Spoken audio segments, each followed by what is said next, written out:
Welcome to the Nordic Mythology podcast. I'm Daniel Farrand under the company Horns of Odin. And as always, I do have to plug our Patreon before we start the show. It is how we keep the lights on and it is how we keep the podcast going. As you've probably heard on every episode, it starts from £3 a month, which works out about 10p a day. You get a bonus episode every single week in the form of a Q&A with our guest.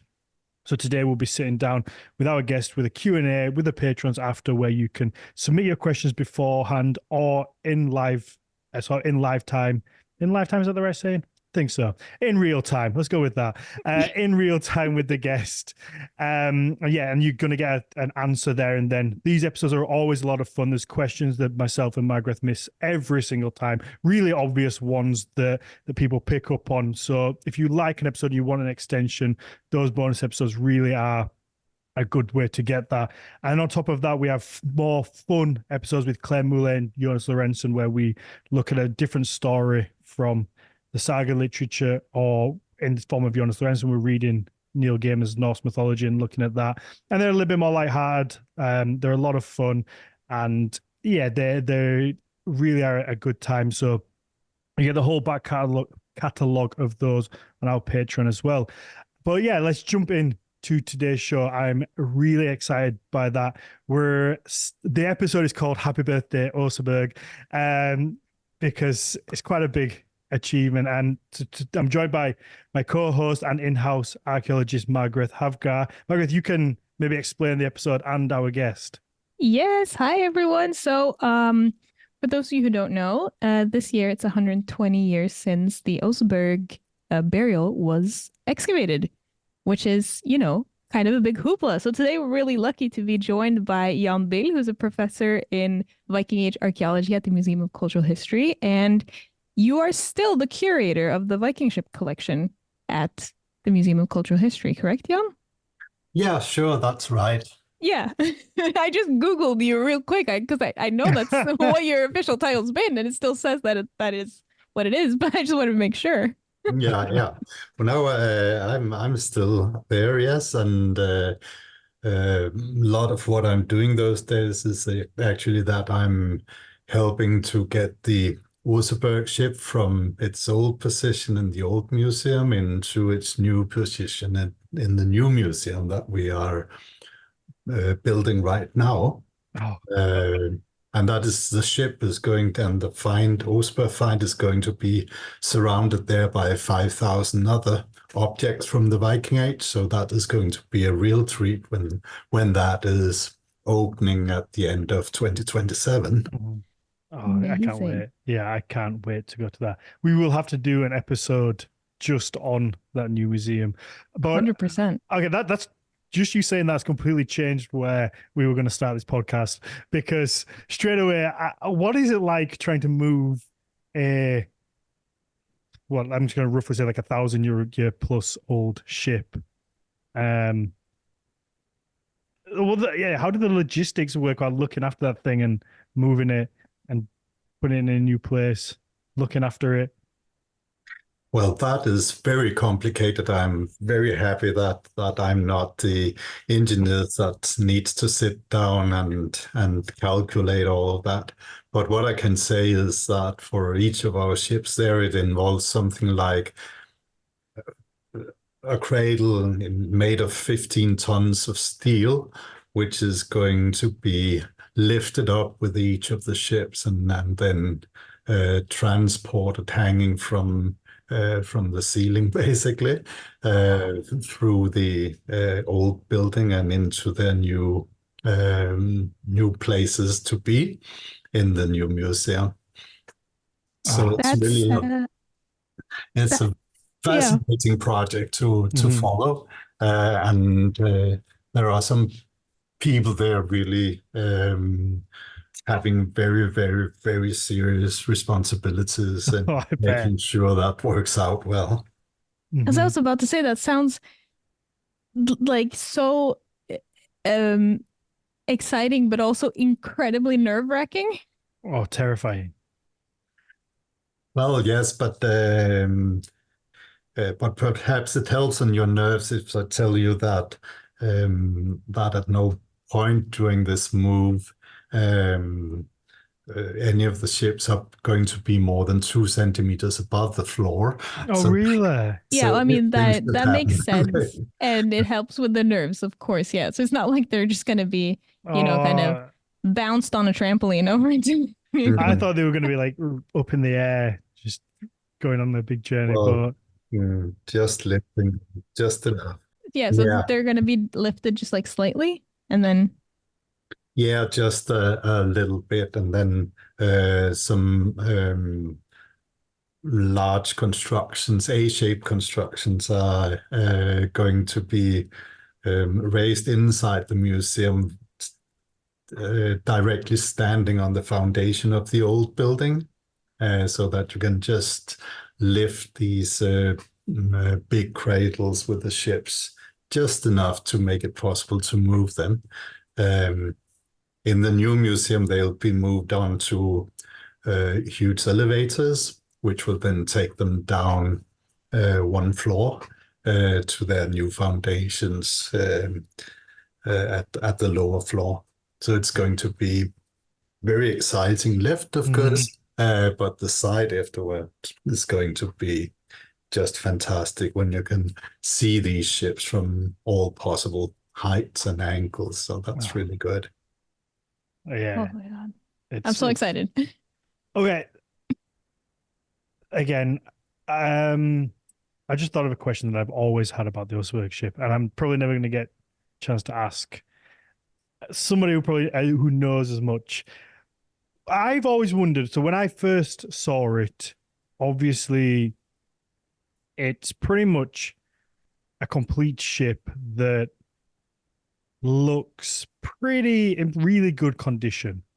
All the carvings, obviously on the underneath, it looks pretty solid and robust. What is that in compared to like what actually came out of the ground, and how close is that still to kind of what was originally buried? Is there tons of it that has been rebuilt and kind of reworked after the fact and in modern times? I've always been fascinated by how much we look at is what was left. Yes, well, I think that maybe some people would even really recognize it as a ship, as it was excavated in the burial, because the weight of the mound on top of it had simply pressed the entire thing 2.5 meters down in the subsoil, and through that process, it was very much broken apart, especially the area with the burial chamber. It was like the bottom of the ship was pressed up to the roof of the burial chamber, but also in many other parts it was very, very much fragmented and broken up. But the thing is that almost everything was there. Virtually, well, maybe 5% or less than that had actually rotted away. Okay. So even though it was broken apart in thousands of pieces, it was possible to put all that together, and the wood even had a certain degree of strength still at that time. So it was possible to give it only a very light support from the outside once you had reconstructed the shape of it. So that's why when you see today, it looks like an almost intact ship. But the wood that's there is, for the most part, the original wood that was found. Yes, absolutely. The only place where there is excessive replacement or reconstruction, that is the stern post, the upper part of that. That had not rotted. That had rotted away, so it was not preserved anymore at the time of excavation. But in the other end of the ship, at the stem, a little miracle had taken place, actually, which saved the stem for us to see today. And that was that at some point in history, some grave robbers made a trench from the outside of the mountain into its center, and they passed right over the stem post, and it was in their way, so they chopped it down and threw it down in the bottom of the trench. And that is why it came down so deep in the mound that it was actually preserved by the groundwater. If they hadn't done that, it would have been rotted away just like the stern post did. So that's actually the reason why we have the only figurehead of a Viking ship preserved in the Oseberg find. Wow, that's fascinating, because I'm sure everybody curses those grave robbers for what they must have taken, because it must be fascinating to know what they took, but equally they left, I guess, a little treat behind unknowingly. Yes, they certainly did, and also, even though the robbery of the burial, of course, is a sad thing from the perspective of all the beautiful things that they might have taken away from the burial and so on, then it's really a very interesting thing, because it's part of the history of that mound. And you just have to try to consider, why on earth would anybody at that time go and dig a trench which is 25 meters long, perhaps up to 5 meters deep, in order to get to the center of that mound and drop it, knowing that in most instances Viking burials may have a lot of stuff in them, but they very rarely actually have bullion, gold, that kind of things.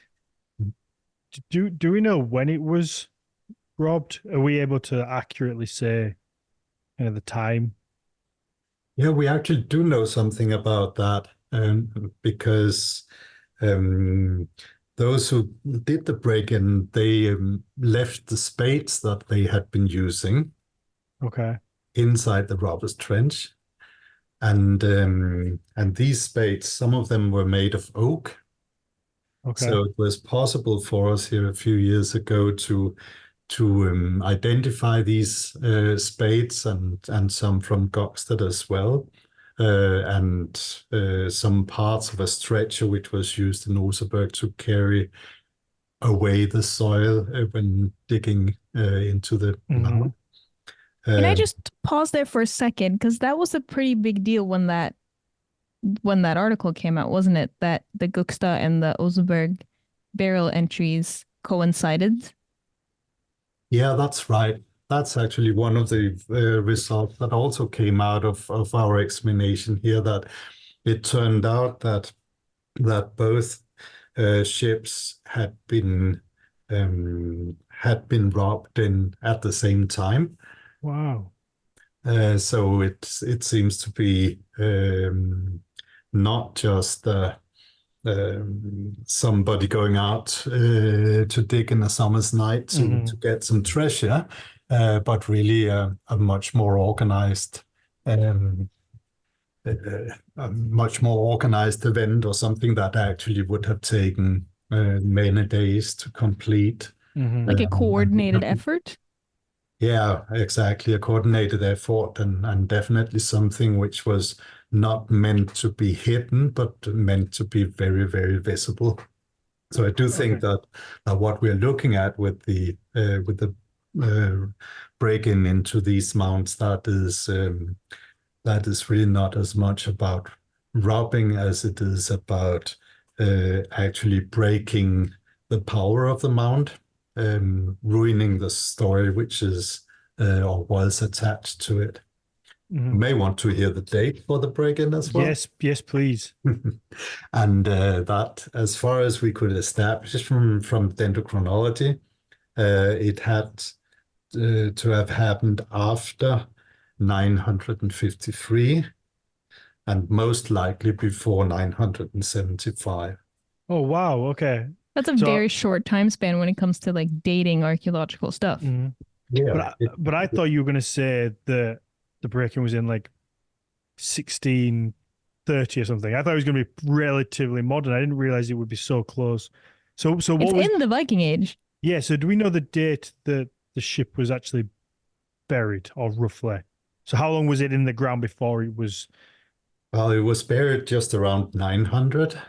That's the Gokstad. The oh, sorry, that's a Gokstad ship, yes. The Oseberg ship was buried 834. Okay. So roughly, let's say 100, 150 years it had been in the ground. So they knew that there was a ship buried there, and they knew that there would be wealth or abundance, valuable items in there. Well, I think that what these break-ins tells us is probably that they were very aware that there were ships there, and but also that the break-in was perhaps not really for getting any valuable stuff out from there, although they took whatever they came upon. But I think the aim of it was much more a question about destroying the mounts, destroying the memory of the people that had been buried there, and demonstrating that they were powerless.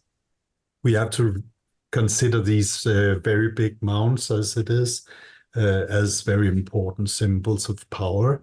Mm-hmm. So when you're burying someone in a mound like that, and you're putting a whole ship in there, really investing a lot of labor, a lot of valuable stuff in it, then it is because you want to demonstrate the mightiness, the high status of the person buried there, and that is of course something which is very important for the new generation who is to take over power. It's like it means something. It's like a physical symbol of something. And then if you make your way in there, and regardless of whether or not you take anything, if you actively destroy and kind of crush it, then I mean that's a very physical act. Mm-hmm. Yeah, it's like if you throw your ex's stuff out of the window to break it. Like it. I'm not saying that these were like exes or anything. Is that what you do? Yeah, no. I'm way too nice. But like it's a way of kind of physically going, nuh-uh. Yeah. A little bit. What makes you think that, or what makes that the consensus over them just taking valuable items? Is there any kind of evidence that leans towards that?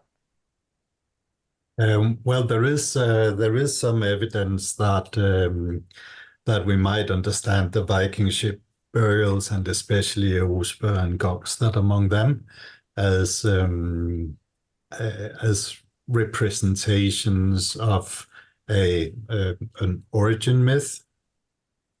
And it's a bit of a complicated story, but very briefly told, if you go to this Anglo-Saxon poem Beowulf, mm-hmm. In the opening part of that, you will learn about the originator of the Danish royal family. And that was a king called Shield. Okay. And he was called Shield because as a small child, he was found lying on a shield in a boat that drifted ashore in Denmark.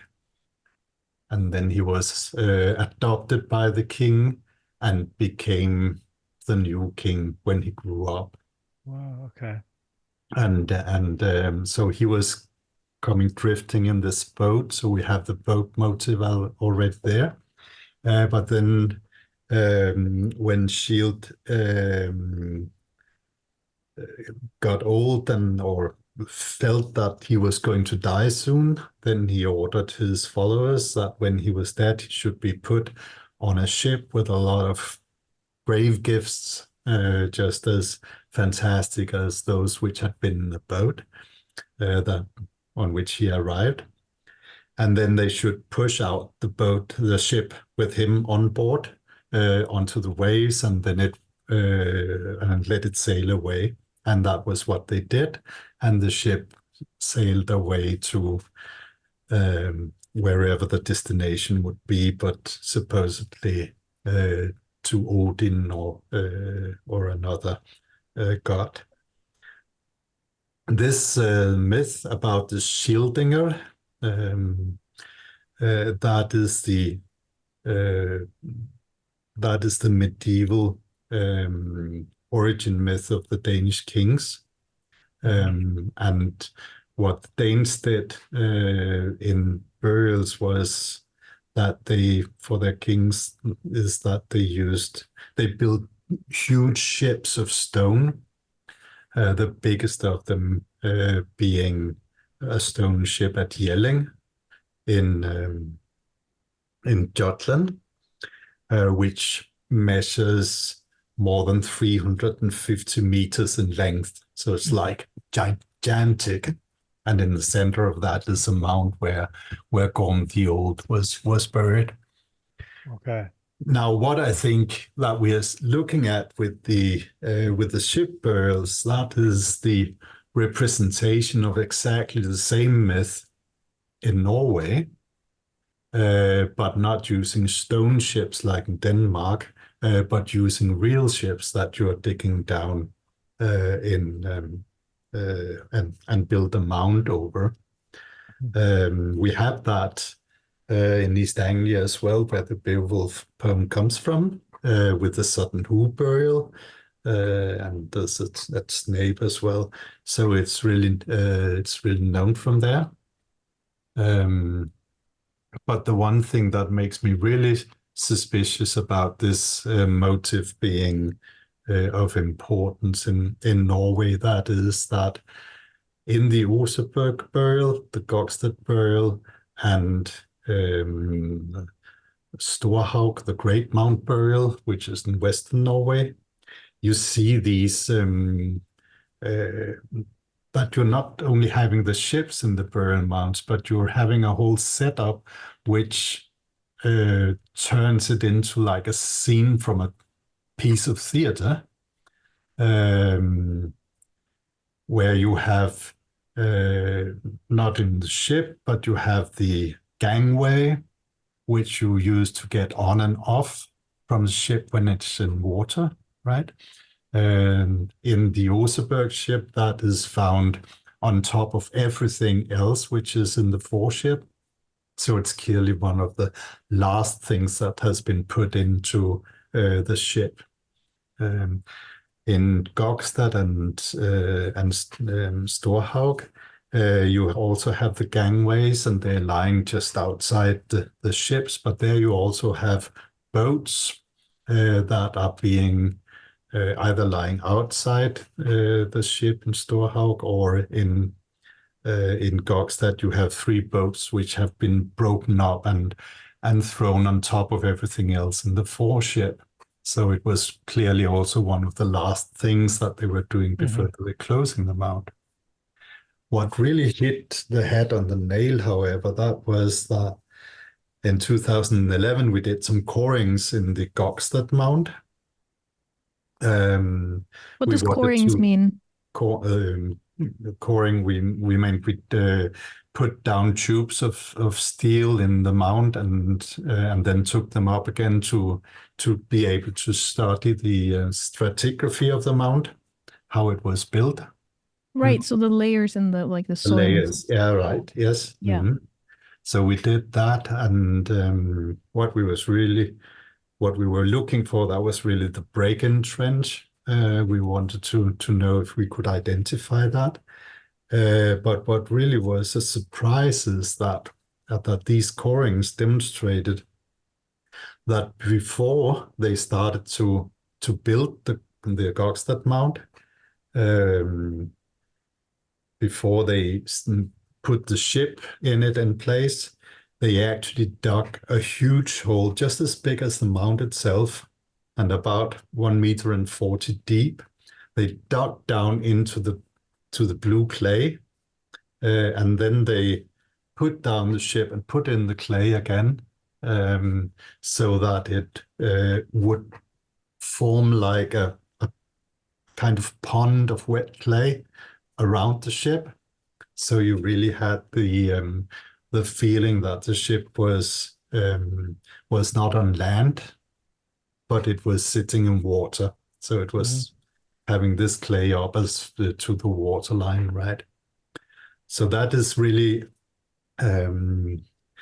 it's really like you're looking at this theme for a theater piece, and you have a ritual going on there, and then when the play is over, then the mound is built there, and we have to try to interpret why did they do it like this? Why was it so important for them to have this impression of the burial ship actually being in water? We find the same thing with the Oseberg ship, which was actually moored to a big stone. So it was also something that was floating and could move away, right? Yeah, it's like it's something active.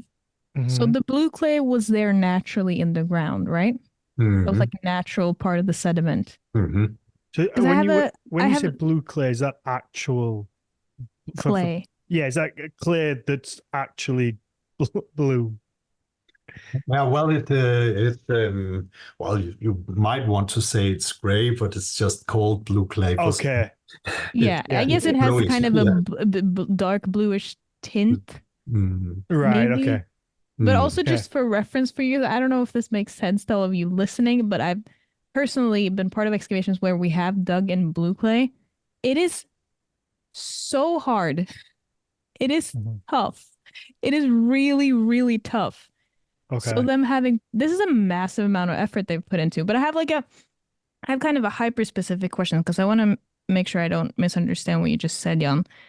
When you did the coring for the Guksta, because I knew about like how the ship had been kind of put in this kind of little cradle that they dug a cradle into, but did you say that they'd dug out the complete like circumference of the mound and then refilled it around the ship? Yeah, that's what the coring is showing us.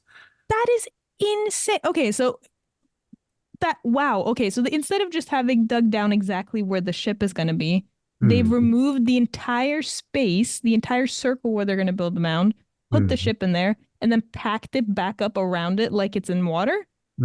Yeah. What? It's fascinating. You're having so much fun with my little explosion right now, aren't you? It's also, we're talking about a ship as well. It's not like moving, it's not a dinghy. It's not this glass. I'm not like making a hole to bury my little glass in. It's a ship. I almost swore then, but I feel like I shouldn't swear in front of Jan. It's a ship that takes a lot of effort to move, and I think there clearly is some sort of theater to it. They're wanting to put on a show, and I assume that it would stay open for people to visit and then be buried after. Well, that we do not know. My impression is perhaps that they are really putting on this theater piece. They are doing the burial, all the rituals that they want to go through, and then once it's over, then they will build the mound and close off the side. I think there is an element of this that the ship needs to be covered in order to be able to make its voyage. And of course, just for completeness, I should say, this motive of the ship being in water and ready to sail away when they're bringing on board the corpses onto the ships. I think that's a situation which we have described in Beowulf with that they are also giving the King's Shield this departure, even though it's on water and not in a mound. Okay, is there any? I don't even know whether I'm sure somebody at some point throughout the history of this podcast has told me whether this is real or not, but I've forgotten. So I'm going to cover it again. I'm very excited to see if this is something I might have said at some point. No, it's not. It's not. Maybe it is actually. I don't know. Do you think there's any symbology there to this idea of, or is it true, like ships being pushed out to sea and then set on fire? Because we see that in TV shows and movies. And I don't know whether that's accurate. Like I say, somebody's probably told me, but my little boy brain has forgotten. But so do you think there's any symbology to that with it being put in this water and kind of similar sort of thing? Well, you could never say never, of course. But when you're looking at the written sources which are describing these pearls, then you see a funny thing, and that is that the cremation pearls, cremations in ships, that is something that you get from Icelandic and Norwegian sources. So it is a thing. Yeah. Well, sorry. Now I mixed things up. These cremation burials, that is something which is related to the Danish sources. Okay. So those we find mainly with Saxo, and they are very closely resembling the motif from Beowulf, except for the fire, which is not there.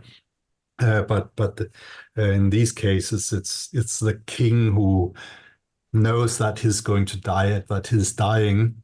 He then orders that his burial is to be on a ship that is drifting away and burning. But it's very much the same story as in Beowulf, very accurately.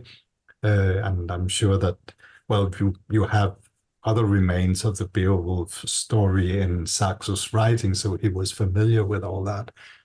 But when you're looking at the Icelanders and their descriptions from Norway, and so they are talking about ships being put into mounds. So they are really reflecting, the sources are really reflecting the same divide that we see in the archaeological material, the stone ships and the cremation burials in Denmark, and the inhumation burials in Norway, but the use of ship symbolism in both places. Yeah. And I think the idea that people were really being cremated on board ships, I think it unlikely, and for different reasons. But one thing is that you have very little control if you are sending a ship out like that. So you don't really know what happens with the corpse in the end. That's one thing. But the other thing is that when we are looking at the Danish ship settings, which are really, really big, or the Norwegian ship burials, which are also among the biggest mounds being built in that time, then it's very clear that this monumentalism, that you're building something big that will stay there forever and which can be used to anchor people's memory about person and this burial with. That's such an important part of the burial ritual. So a little bit difficulties in seeing powerful persons being just disappear without. But then it's kind of trace. like a one-use thing. If you set it out to sea and then set fire to it, then it's gone. Then you don't get the monument. Yeah, and if it doesn't burn properly, you get like half a ship, and it's really awkward. And you have to probably like row out and get it and bring it back and like try again. I imagine it would be like a whole thing. I I think they have like a spoof. There's this like satirical Viking Age show, not to be confused with the movie The Northman, but there's a show called Viking or Norseman where Yeah. they have a gag with that exact thing. Where I think he can't light it, like no matter what they do, the ship won't. Yeah. Oh, It won't what a ignite. brilliant show that is. Yeah. I absolutely love that show. Okay, to just nip back to the robbers, is it possible that what they took, maybe we don't consider valuable, but back then, 1,000 years ago, it was considered valuable. So maybe we just overlook it. I say we as if I'm an academic. Honorary. Is it possible that it's overlooked because it could just be something that's relatively rudimentary that would be overlooked as being in the burial, but to them, it actually had some real value? I think that that the things that were put into the burials, they were really regarded as important in their context, but they were not always the best of the best. If we're looking, for example, at our birthday ship, the Oseberg burial, then I love that. Let's continue calling the Oseberg ship the birthday ship in this episode. It's her birthday year. Yeah. Exactly. Yeah. Well, it is a little bit because she actually got a birthday present, and it was late last year, but Vibeke Bischoff from the Viking Ship Yeah, hold it up. Mark, she made this published this book, which is her dissertation, and it is actually a new reconstruction of the Oseberg ship.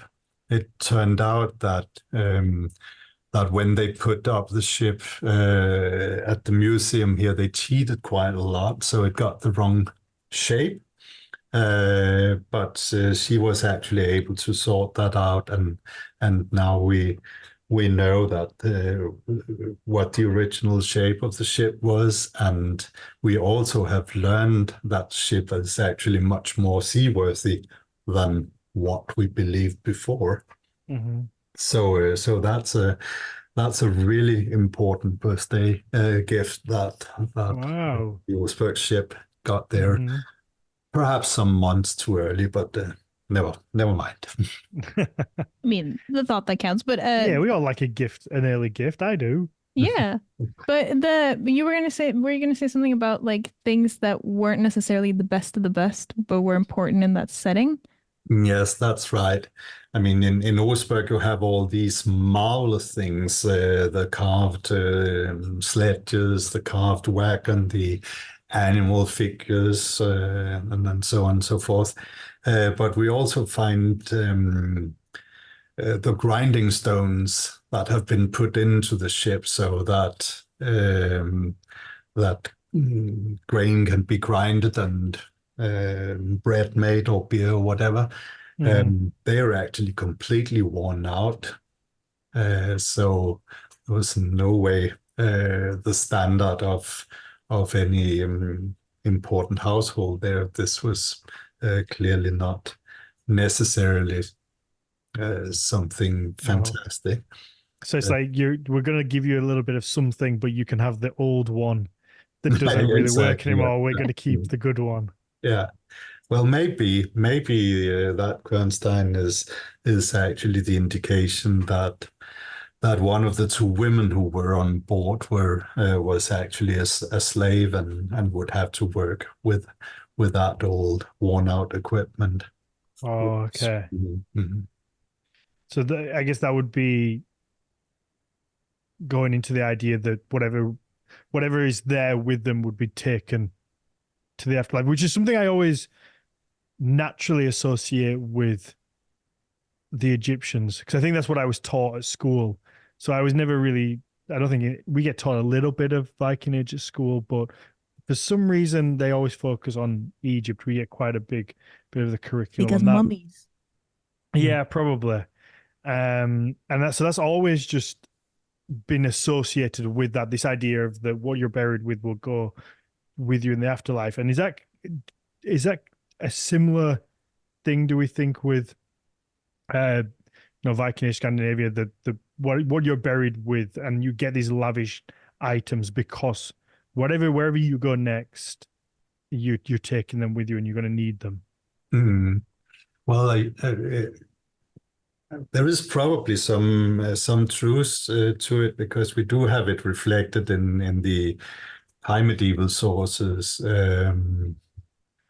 Snorre and so, talking about if you bury your valuables in the ground and then die and go to Valhalla, then you can actually take these valuables with you. Okay.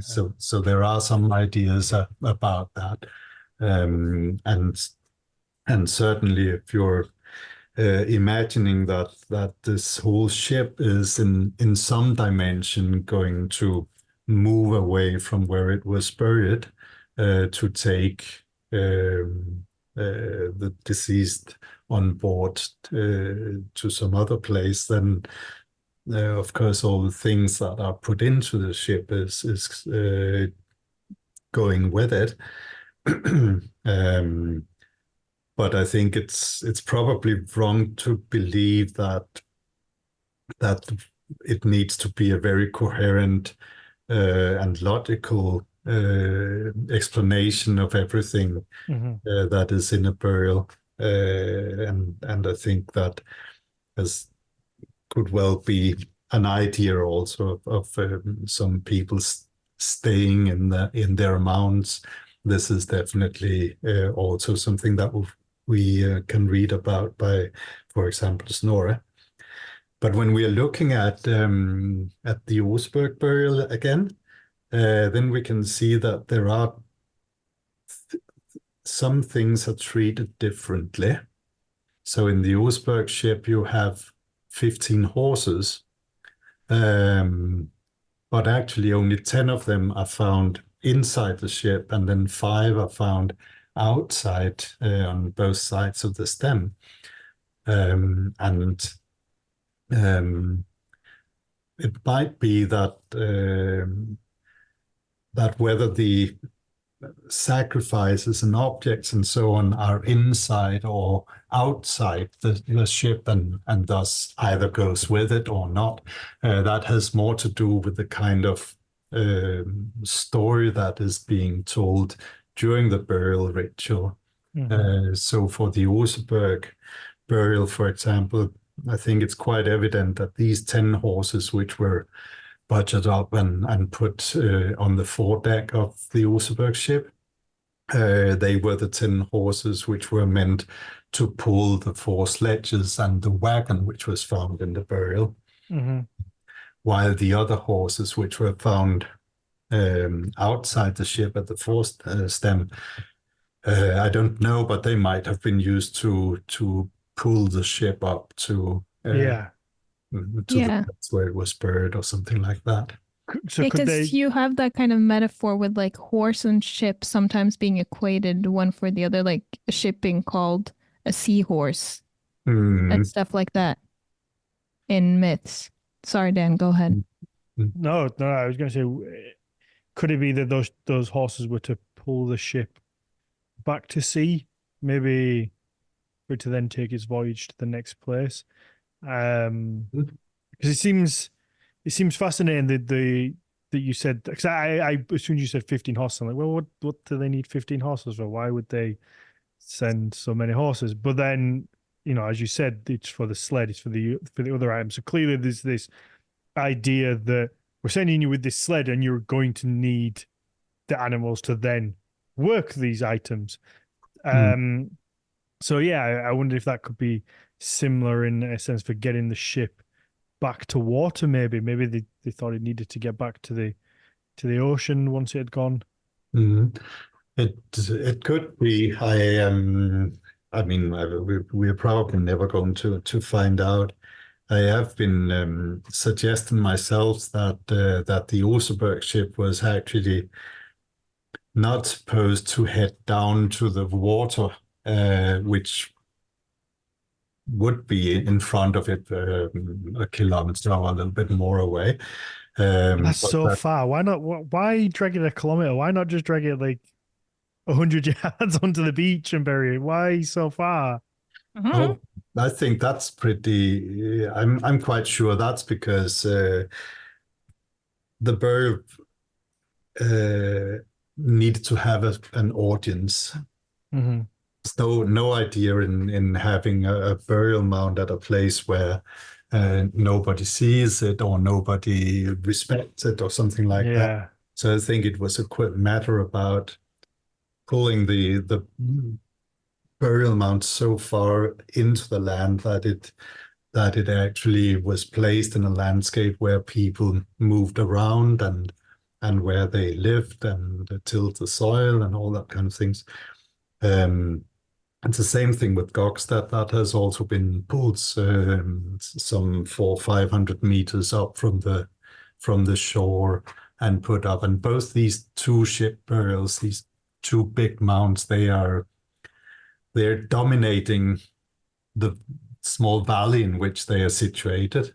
Mm-hmm. So they are really They're on higher ground, kind of, a little bit, or well, Oseberg actually lies just next to the small creek which runs down through that valley. So it's definitely low in the landscape, but it's like in the center.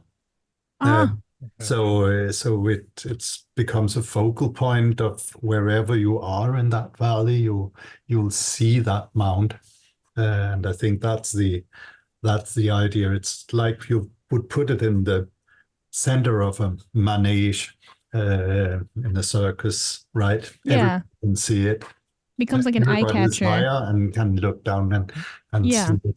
And it's a little bit the same thing with Gokstad, or very much so, actually. So uh, I think when they had decided that they wanted to put all that effort into this burial, then it was a small thing in comparison to pull up the ship a half a kilometer or a kilometer or 1.5 kilometer. That was very doable compared to all the other work that you had to do. Mm-hmm. Yeah, Well, especially yeah. if you're digging out all the clay. But were you saying something about the horses and something that an idea that you've been playing around with? Did I catch that correctly?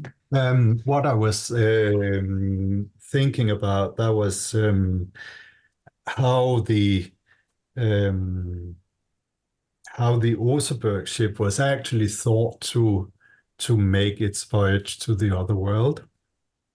And the interesting thing with the Oseberg ship is that it's very well preserved, so we can see that everything that was needed in order for it to be sailed was actually there. And for the funeral, the ship had been put into shape, and among other things, 30 new oars had been produced for the ship. Oh. They hadn't finished all of them, so they have been a little bit short of time, but most of them. And then the interesting thing is that you have this ship lying in the ground with a stem pointing to the south. Down there you have the fjord, the water. But in front of the stem is a huge stone which has been brought there and put just in front of the ship. And you have a huge rope which is tying the ship to this big stone. So it's really fixed there very much, but floating, you might say. Mm-hmm. And then you have some oars which have been placed in the oar holes, so they're just ready to start to be used. Yeah. And that is 3 oars on one side in the stem of the ship and 1 oar on the other side in the aft of the ship. And now if you ask, why would you put your oars like that? Well, then the answer is this is where you put them if you want to turn the ship around with the oars. Yeah. So I really think that the idea was that the ship was symbolizing a ship that had been coming from the other world uh, to the coast, to the land, and that is represented by this stone where it has been fastened. And after the burial ritual is over and the mound is built, then the ship is kind of letting the rope go and is turned around with the oars and is sailing off in the other direction, which would be towards the north. But this is, of course, a lot of fantasy based on Oh, the sure. fact, so there might be many other explanations. But I feel like that's something that I feel like that is sometimes how we kind of move forward to this a little bit, that we have to play with speculation and then be open to other hypotheses. Like kind of, yeah, this one is based on that and this other one is based on that. Since even if, like in the Oseberg's case, we do have a fair bit more than we're used to as archaeologists to work with, but we still don't have a complete picture because the Viking Age isn't a complete picture. But so I really like that. I think that's a cool idea. Yeah, I think it's important to play around with the ideas and see which ones have kind of merit, kind of. Yeah, exactly. And then well, someday maybe there'll come some better stories or some more satisfying explanations of what we are seeing. But for the moment, I think this is a fair bit. You said something then that I found fascinating, and I want to come back to. And you said that some of the oars weren't complete, which would suggest that they ran out of time. Now, they'd obviously gone through such amount of effort to, dig the ground out, get it ready, all the items that went with it, prepare everything. So the fact that they ran out of time producing the oars, would that suggest that there was a specific date that this had to be in the ground? Now, obviously, the lady or the ladies had died and needed to be put in the ship. Surely, if things weren't quite finished, they could have waited a day, 2 days. How long does it take to make a couple of oars when you dig in the ground out to bury a ship into? Question to that. Do we know if the oars, are they oak or are they pine? They're pine. They're pine. Okay, well then, yeah, never mind. The reason I asked is because oak, as I've recently learned, is much harder to whittle and carve. It is, yeah. Yeah, like that's the other thing. Like, how long does it take to make a few oars? I'm surely, and I'm not downplaying it, but it can't be that long in comparison to everything else. So yeah, I wondered whether it was that there was just a hard deadline of like, this has to be done at this time. This is when we're going to do it. It's significant for this reason. It's symbolic, and we want to have this ceremony on this exact moment, rather than we can just put it back 2 days because we're not quite ready. Yeah. I think it's interesting to look at an Arabic source here by Ibn Fadlan, who was traveling on behalf of the Baghdad. I forgot what the name is now, Sultan or whatever. I think that's right. Well, at least he was an Arabic diplomat traveling from Baghdad up to the Bulgars at Volga, around the Volga. Bulgars, sorry. It's like that once again. should remove that to the Bulgar. That takes well. It's an easy mistake. Yeah, well, but Ibn Fadlan, he was traveling up to the Bulgars, which were living at the Balkany in that area. When he came there, he was there as a diplomat. When he came there, he heard that Rus chieftain, a Rus, that's the Scandinavian chieftain, had died and was going to be buried in a few days, I think 5 days or something like that. And he decided to travel from the town where he was residing at that time up to this place where this burial was taking place. And when he came there, he described everything that he saw and learned about this funeral. And one of the things was that the deceased had been put into a temporary grave for the time being when all the preparations were being made. And then only after these preparations had been made, then the burial ritual was carried through, which was, by the way, a ship cremation burial. I think it tells us something important, rather obvious, but if somebody died, you need to have some time so that you could actually send out the word that this funeral was going to happen. And the more important the person, the longer time you probably needed to get the message out so that people could come and take part in the funeral. And I think this is also what we are looking at with these ship burials, that this is not something that you are just doing immediately as somebody has died. This is something that you spend days or perhaps rather weeks to prepare everything so that you can make exactly that show out of it that you want to and that you need in order to secure transfer of power and that kind of things. So I think when we are looking at the Oseberg burial and considering all the things that they needed to do, bring up the ship, dig a trench in the ground to put it in, put it there. They had to make a burial chamber, which was 6 meters long and 5 meters wide and 2.5 meters high. It was quite substantial. That's so big. Yeah, So big. That's a big area. And then they had to make all the equipment. They had to repair the ship first, and then make all this equipment which was going in it.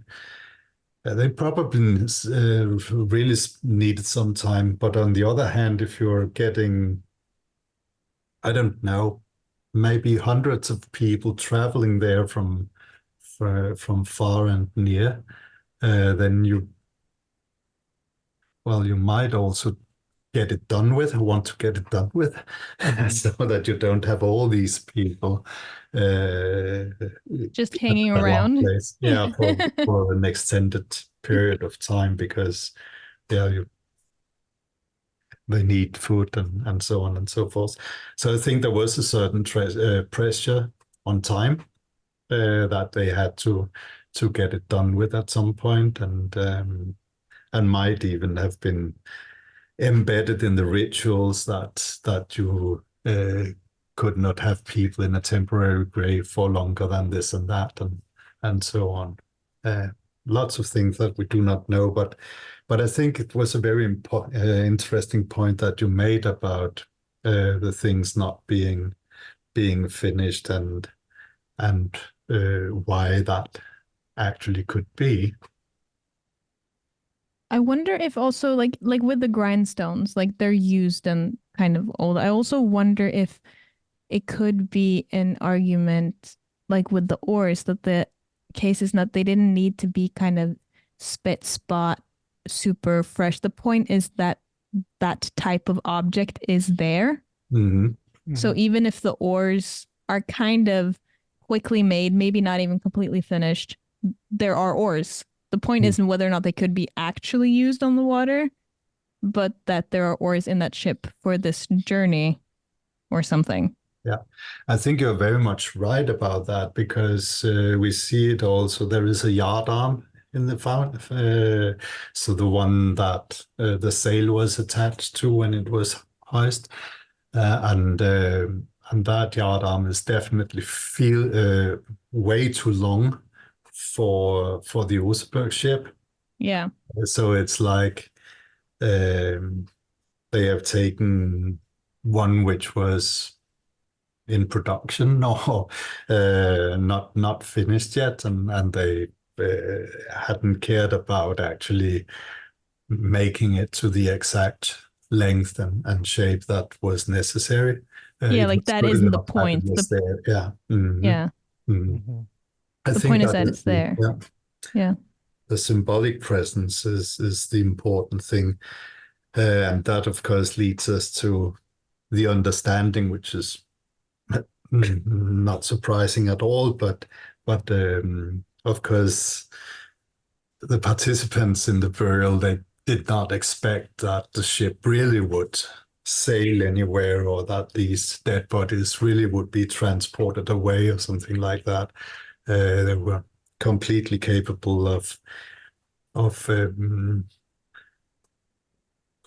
distinguishing between the world of the rituals and the things that you needed to do in order to make all to make everything safe for everybody, and then what was actually happening with a dead body and a ship inside a mound.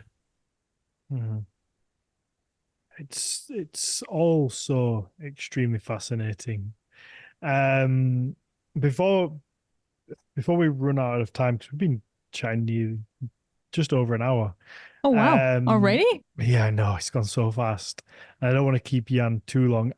I would like to touch on the, I guess, the archaeological efforts of the people who originally found it. Since we're talking about, it's the 120th anniversary since it was found and excavated.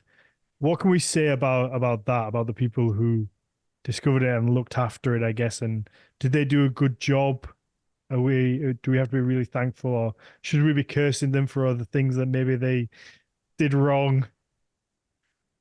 Well, I think that you can look at the difference between the excavation of the Gokstad ship, which took place in 1880, and the excavation of the Oseberg ship in 1904. The Gokstad ship was excavated without any drawings being made.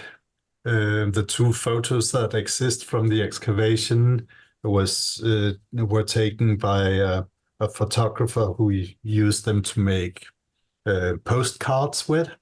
That was not on the behalf of the excavator that they were made.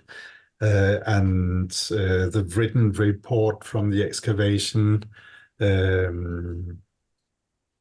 doesn't really exist anymore. But there are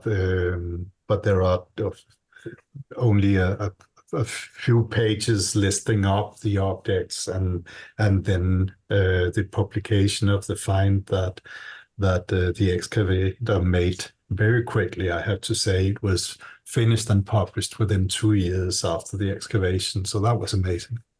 Wow. If you're looking in contrast at the Oseberg burial, then we have loads of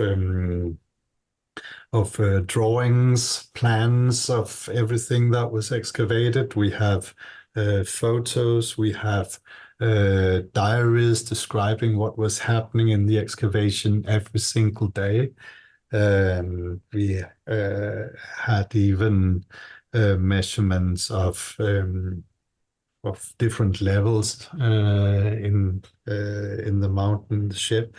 So it's two completely different worlds, and the Oseberg excavation could rightly be said to be the first modern archaeological excavation in Norway, because here it was really an attempt to understand the stratigraphy as they work their way through the ship burial.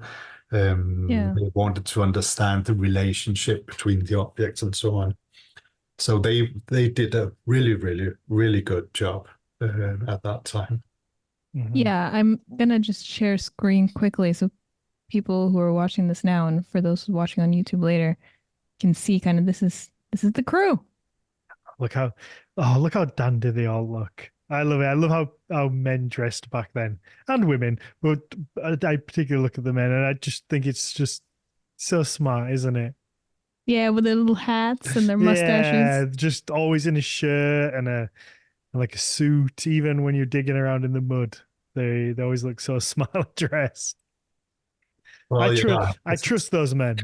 Mm, I think they were doing a terrific job, and the conditions were not easy because it was very wet there. And it was all super rainy during the excavation at some points too, wasn't it? Quite a lot of rain, yes, which was of course good for the preservation of the wood. Sure.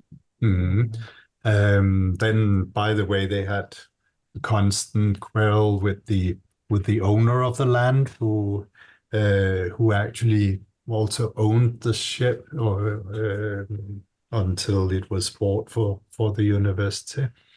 Yeah, because this was before we had a cultural heritage law, so there wasn't any laws kind of managing where this would go.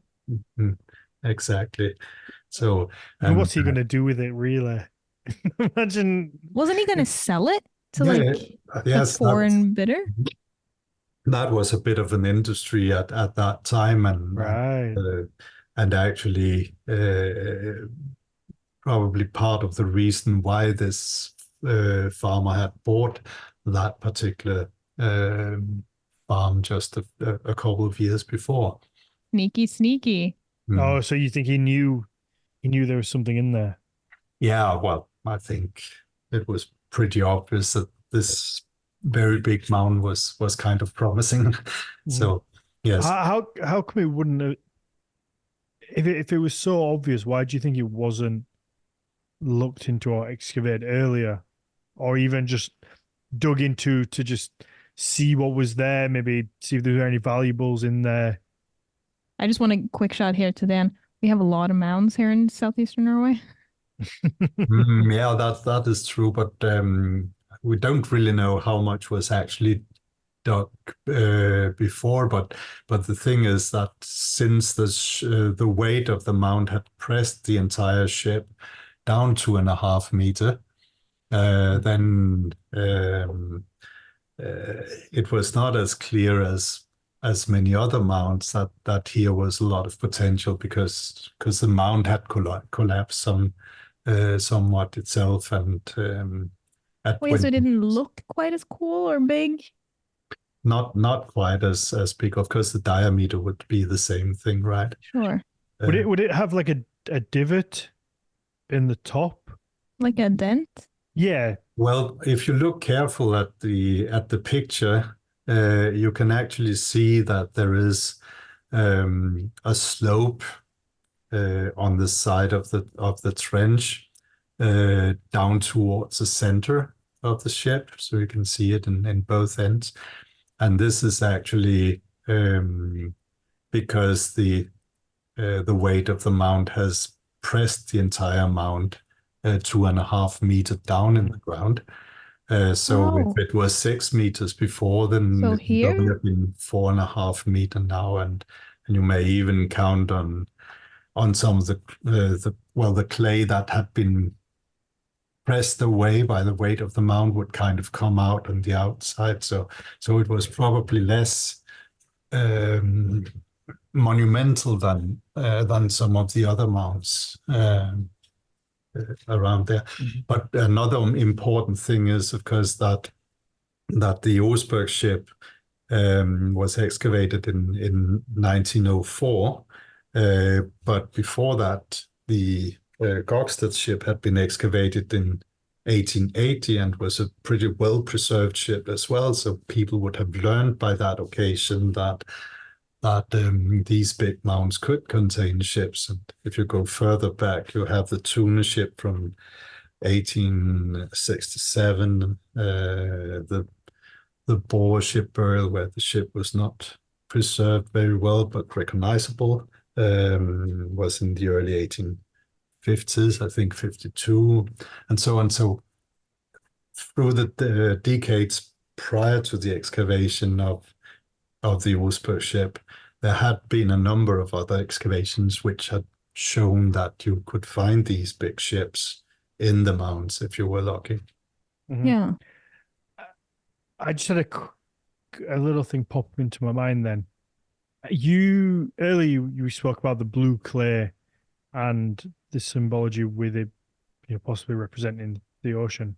Is it also possible that maybe we're just overthinking it? And as Mag said earlier, blue clay is really tough.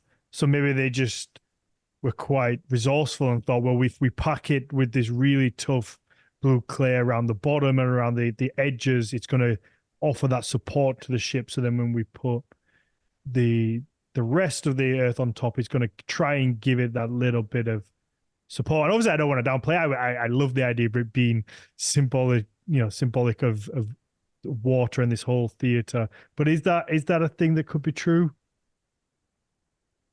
I think that it's very obvious that there's a big difference between how they choose to do with the Gokstad ship and how they had done some decades earlier with the Oseberg ship.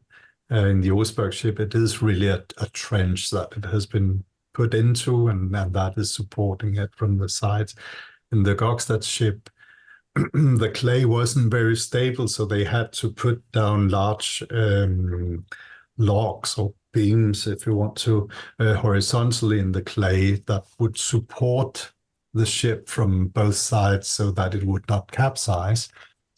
So I think this idea of digging around it, making this big hole of clay and then putting down the ship and clay around it again, was not really something that gave a lot of stability. They would have been better off if they had just made a trench for the ship, and it would have been standing more stable. Mm-hmm. But this is, of course, not a guarantee that they really did this with the clay in order to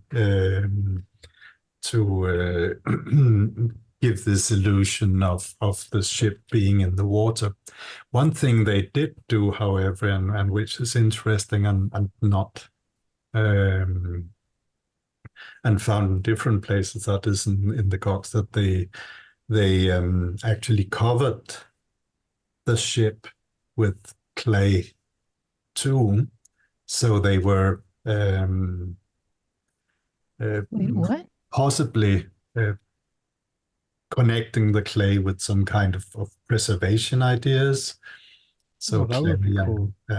And this is interesting because this is actually what clay is doing. Yeah. If you are packing things in clay and you've got enough water there, then you have a really good preservation situation. And this is, of course, also the reason why the Oseberg and Gokstad ships are so well preserved. That is because of the clay. Mm-hmm. Huh. Wait, so that's a speculation with Gokstad specifically? Or Oseberg as well, or other burials? Tune has a lot of clay in it as well. It just slipped my mind. I can't No, that's fine. if it's in Oseberg as well. Because I remember having read that there were possibly clay in the soil that was used to pack the mound, but I can't remember it having been connected to whether or not they were aware. Well, but that's really cool because I've thought about that as well. That did they connect it to preservation or not? They could have done, I think that, I mean, they would certainly have the experience of clay doing that. I mean, from living in a landscape with so much clay as here in Norway, this must have been an observation that has been made thousands of times, for example, after landslides and things like that. Yeah. Mm. Oh, wonderful. So cool. Okay, Jan, is there anything glaring that you think we've missed that we absolutely need to know about the Oseberg Ship before we wrap up and kind of let you get on with your day, or let our patrons ask you some questions quickly? Well, I think we talked a little bit about Ibn Fadlan before, and that kind of combines with the Oseberg ship. So if you have another 5 minutes, I do have another story for you. Oh, absolutely, please. Some of the most fascinating finds from the Oseberg burial, that is these animal head sculptures. Oh, they're my favorite thing from there. I don't know what it is about them. Ever since I first, Should I pull up a picture? Yeah, sure. So anybody listening, go and check out the YouTube. If you haven't already checked out the YouTube, why not just go over there and hit the little subscribe button and the like button on any videos you watch. But you get to see our faces, and there's a lot of interactive stuff you'll see where guests hold things up or will pull things up. But these little beast head sculptures, I've always been absolutely fascinated with them, and I don't know why there's so many beautiful things in the ship, but they always draw me to them. And I remember seeing it for the first time in the ship museum, and I was like, oh, this is just so cool. It's originally I did think so when I first started on like this whole journey that I'm on of learning all this stuff, I originally thought they were just metal because I didn't know, I guess from pictures, I didn't really know any better. I just looked at them and saw this detailed thing and assumed that they were somehow probably cast. And then when I actually went and saw one in person and kind of went through a journey, I realized that they were wood and they were carved, and it gave me even more love and understand and kind of appreciation for them. Mm-hmm. Yeah, they are really, really amazing, and some of the most beautiful examples of carved woodworking that we have preserved from that period. They have never really been explained what they were for, but there are 5 of them, and each of them have a handle. That's what we call it, a handle, which is inserted horizontally through the bases of these about 60, 70 centimeters high sculptures. Oh, okay. So in the base, you place like a rod? Yeah, right. Yes. Does that go all the way through, or just like part way in? It goes all the way through, and then it's secured with a couple of or can be secured with a couple of tree nails. Okay, wow. It's a permanent part of the outfit, so to speak. Mm-hmm. Now, these were found in the burial, of course, 5 of them. Each of them was found together with what we call a rattle, which is a metal instrument with 2 handles and a lot of iron rings that connects them.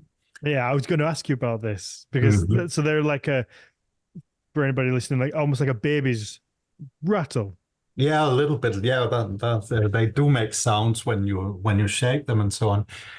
However, what we could see in Oseberg was that there had been a rope inserted into each handle and fastened there with a tree nail. So you had the 2 handles of the rattle, could make rattle with it, but you would have this rope which was connecting the 2 pieces, the 2 handles. And that rope would be 1.70 meters long. Now, the exciting thing about this combination is that this rope, which was connecting the two handles of the rattle, was actually going through the mouth of an animal head figure. So it was between the teeth or behind the teeth, going through there. So they were actually put together and making a kind of unit. Now, this is not how we usually find the rattles. They are found with horse equipment in graves. And of course, we do not know if there was any animal figurehead attached to it, but the usual explanation for the rattles is that they were meant to hang on horses and make sound when you were driving your sledge or car, whatever, just as we do it later. The functional thing of that is that that would make bears and other dangerous animals clear the way before you came there, so right, you okay. surprise them. Yeah, right. But another explanation, which is not contradicting that at all, rather supporting it, is that that they were meant to scare away evil spirits on dangers and so on. So by making this sound, you could be more safe yourself. Now, the thing is that these animal head sculptures might be understood in exactly the same way, just not working through sound, which is what you need when it's dark, but working through sight.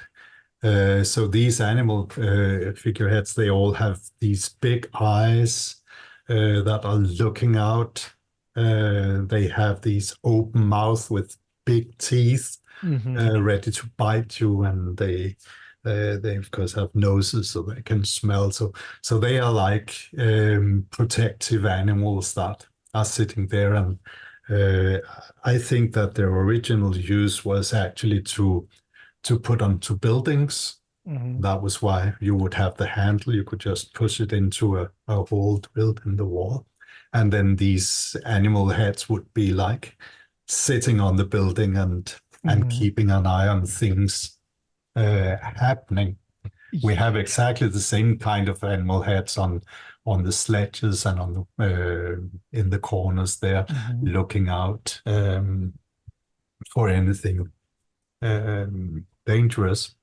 That reminds me of the hogback stones that we have in the UK. Have you have you heard of these? And it reminds me of that same principle of like the bears kind of on what is almost like it is almost like a longhouse shape stone. So anybody who doesn't know what I'm talking about, we did an episode just on these with Howard Williams, and they're like a tombstone-esque thing with two bears either side, typically looking in, and probably for that similar sort of reason of like protecting whatever is buried there. So that made me think of that straight away when you have these kind of beasts looking out and warning off any kind of evil. That makes sense. Yeah. And if we now try to put the pieces together, then we had 5 of these animal heads, each found with a, there they are. 4 of them and a copy. The 5th one, unfortunately, was destroyed. Yeah, that's the one in the gray. Yeah. Right. Good. But we had 5 of these with 5 rattles found close into them in many instances with the rope still preserved going through their mouths. We found 2 of them. You want me to help you out, Jan? Ta-da. Yeah, there we go. Yeah, we have them placed. But what we do see that there are 2 at each end of the burial chamber Wow. in the port side of the ship. Mhm. And then we have one rattle with and with an animal head lying in the foreship. What we do not see here is that they are actually lying on a sledge. Because I was about to say, because isn't that also in very close proximity with most of the horses and the Yes, dogs that were found in the prow? that is true. There are horses on, I think, actually on both sides of it, or very Yeah. close to at least. Mhm. Now, when we're then looking at the sledges, then we have 4 of them, the 3 decorated ones and a more simple one, and then we have 1 wagon. So actually, we have through this animal head, which was found on one of the sledges, we have a connection there. And I think that what we're looking at is actually the last part of the burial procession moving to the ship. So we have to imagine that we have these 4 sledges and the wagon transporting the 2 dead women Oh, and okay, whatever was right. going into the burial chamber, Mm-hmm. transporting that down to the ship. Then we have, when they arrived there, we have um, the main person, the main character of the play, one of the dead women, or perhaps both of them, being carried into the burial chamber. But when being that, they are actually surrounded with 4 of these animal heads and rattles. And they're Wow, okay. placed on the bed, which is centrally in the burial chamber. Mm-hmm. And the animal heads and rattles are just left at the gables of the burial chamber. People are going out again, closing the chamber, and then the sledges are put up in the ship and the wagon, and the last animal post is staying with the sledge on which it was being transported. Oh, so they really do seem to be, there to protect. I think they are, and one of the things that really convinced me that this might have been the place is actually from this report of Ibn Fadlan, because he's describing the final part of the funeral ritual, where they're going to lit the pyre on which the ship or boat is standing with the deceased chieftain and the slave girl that has been sacrificed and everything. And what happens is that his nearest relative is going to lit the pyre. But what he's doing is that he's dressing off, he's stripping his clothes so that he's naked. Then he has the burning stick in one hand. The other hand he puts over his buttocks, and then he walks backwards towards the pyre and lits it with his burning stick, and then begins to burn. Now, why does he do that in that peculiar way? I think the explanation is that he is protecting himself from the spirit of the deceased person, and therefore he has to turn away his bodily openings, his eyes, his nose, his mouth, and so on. And the one that he can't turn away, his anus, he had to cover that with his hand. So Wow. that he has no clothes on him, so that the spirit cannot hide in his clothes. And in that way, he can safely approach the pyre and lit it and get away again. I think this story from Ibn Fadlan that tells us that at least some of the Vikings, they had a real intense fear for what could happen during the burial ritual. This was a risky situation, and therefore They took it seriously. very seriously, and therefore they had to protect themselves. in that situation. And I think that's the explanation why we see these things in the Oseberg burial. They are simply the means that have been used in order to be able to conduct this burial ritual in a safe way. And I think it also gives an explanation to why we have these sledges and the wagon in the burial, and that is that simply everything which had been used in the funeral, everything that had been in contact with the deceased and was close to the deceased, that had to go into the burial because it was dangerous. You couldn't trust it anymore. Yeah, it had kind of passed over some sort of border that the living couldn't follow. It's fascinating stuff. It is. I would love.